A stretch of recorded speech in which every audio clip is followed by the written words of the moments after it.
Salut les gars et bienvenue dans cette nouvelle vidéo d'avant-match. Pour ceux qui sont nouveaux ici, moi c'est Wilfried. Ici je parle Real Madrid, je vous donne les actualités du Real Madrid, je vous donne mes avis concernant cette équipe du Real Madrid. Alors si c'est un sujet qui t'intéresse toi, abonne-toi et active la cloche de notification pour ne manquer aucune de mes prochaines vidéos. Je vais entrer directement dans le vif du sujet parce que j'ai fait cette vidéo pour vous donner le 11 de départ que va aligner Carlo Ancelotti tout à l'heure. Le Real Madrid a publié les 11 joueurs qui feront leur apparition dans ce match-là. Et bien, tout à l'heure, la dernière vidéo que j'ai postée sur ma chaîne, je vous ai donné mes possibles 11 de départ. Et bien, Carlo Ancelotti a aligné 10 de ces 11-là, laissant Fran Garcia sur le banc pour faire entrer Ferland Mendy. Et bien, présentement, bien maintenant, je vais vous donner les 11 que va aligner Carlo Ancelotti. Au goal, Kepa Arrizabalaga, comme il a dit lors de sa conférence de presse. En défense, Ferland Mendy, Nacho, Rudiger et Carvajal. En milieu de terrain, Toni Kroos, Aurélien Tchouameni, Federico Valverde et Jude Bellingham. En attaque, Rodrigo et Vinicius Junior. Maintenant, j'ai vu beaucoup de personnes qui se posaient des questions de savoir pourquoi Carlo Ancelotti ne laisse pas les joueurs se reposer comme il a promis lors de sa conférence de presse, lors de son communiqué. Eh bien les gars, je vais vous expliquer, c'est très simple.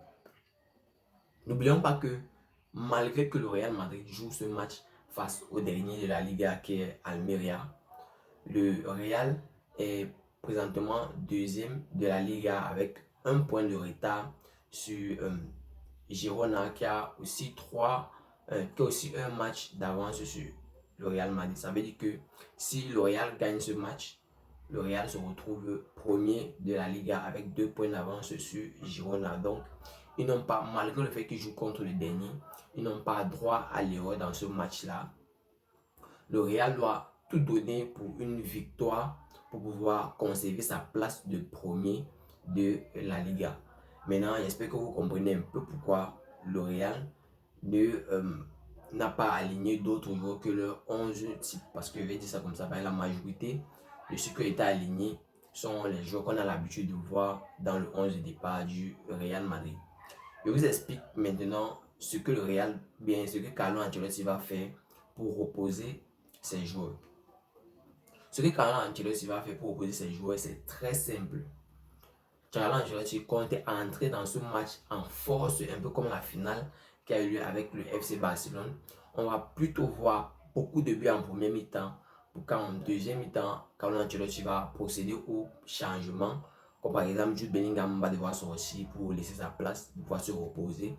On va avoir un Federico Valverde aussi, parce que ce sont les joueurs sur lesquels le Real Madrid a beaucoup compté ces derniers temps. Ils ont besoin de repos. Et vous allez voir, le Real Madrid va entrer en super force dans ce match-là. On peut même voir un 3 buts en première mi-temps avant de faire un changement pour conserver peut-être un 4 ou un 5e but en deuxième mi-temps. Là, c'est la stratégie que va utiliser le Real Madrid pour s'imposer et conserver sa place, en même temps faire reposer ses cadres. Maintenant, je vais maintenant vous parler d'un de nos joueurs qui est beaucoup critiqué, et même le joueur, je vais parler de Aurélien Tchouameni, ici là, qui a beaucoup été critiqué ces 3 jours. C'est même le joueur qui a été le plus critiqué depuis le match perdu face à l'Atlético de Madrid. Sur cette action-là, le 4e but, c'était Aurélien Tchouameni qui était devant Depay qui a pu faire cette passe pour ce but.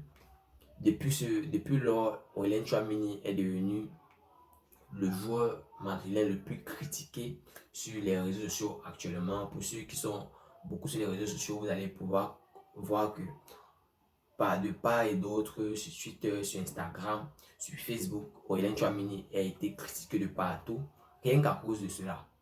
Et bien, présentement, ce match-là sera une opportunité pour lui de vous faire comprendre à vous, de nous faire comprendre à nous tous qu'il a sa place dans ce 11 de départ de Carlo Ancelotti, qu'il a sa place dans ce 11 de départ de cette équipe du Real Madrid, que ses coéquipiers peuvent compter sur lui, pour des victoires dans l'avenir de cette équipe du Real Madrid. Et bien, ce sera une opportunité pour lui parce que, comme je l'ai dit tout à l'heure, comme j'ai annoncé mon possible 11 de départ, il est bien et bien dans le 11 de départ et il aura l'opportunité de nous le prouver à tous.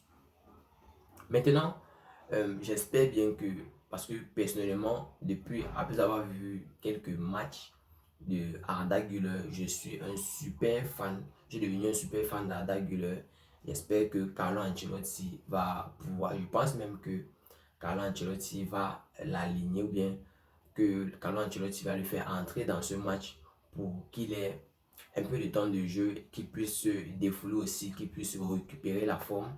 Parce que personnellement, je pense que Arda Güler n'est pas chaque fois bien dans peut-être les 2 derniers matchs n'a pas beaucoup de temps de jeu parce qu'il est encore en convalescence, il est encore en récupération.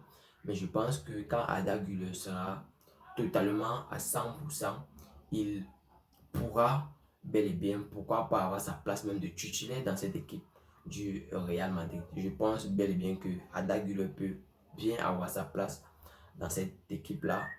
Je vois aussi un Dani Ceballos qui va faire son entrée parce qu'il est totalement à 100% maintenant et de retour de blessure.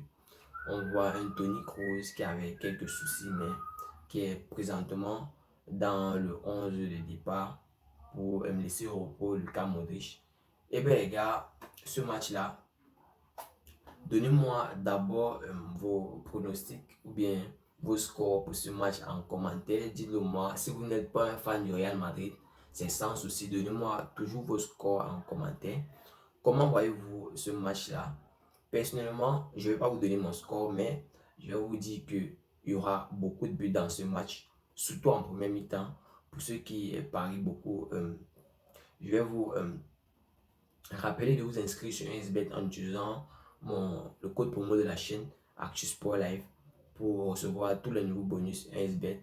Et bien les gars, c'est l'occasion jamais de parier plus de buts en première mi-temps parce que personnellement, je pense que dans ce match-là, il y aura plus de buts en première mi-temps ou bien il y aura au moins 3 buts en première mi-temps, au moins 2 buts parce que les agents pour aussi, il y aura au moins 2 buts en première mi-temps pour pourquoi pas marquer un troisième et un quatrième but en deuxième mi-temps. Personnellement, ce 11-là, ça me va. Je pense qu'ils peuvent bien le faire. C'est Almeria. C'est vrai qu'on dit qu'on ne sous-estime pas le dernier, mais personnellement, je pense que nous avons les meilleurs joueurs au monde actuellement et qu'ils peuvent faire cette différence-là et marquer plein de buts dans ce match pour pouvoir conserver notre place de premier de la Liga. Et bien les gars, c'était tout pour cette vidéo. C'était Wilfried pour vous. Pour ceux qui sont nouveaux ici là, merci d'avoir suivi cette vidéo jusqu'à la fin. Pour les anciens, on se capte comme d'habitude. Vous savez ce que vous avez à faire. Laissez-moi un like, ça fait plaisir et c'est gratuit. Ça me fait chaud au cœur de recevoir des likes venant de vous.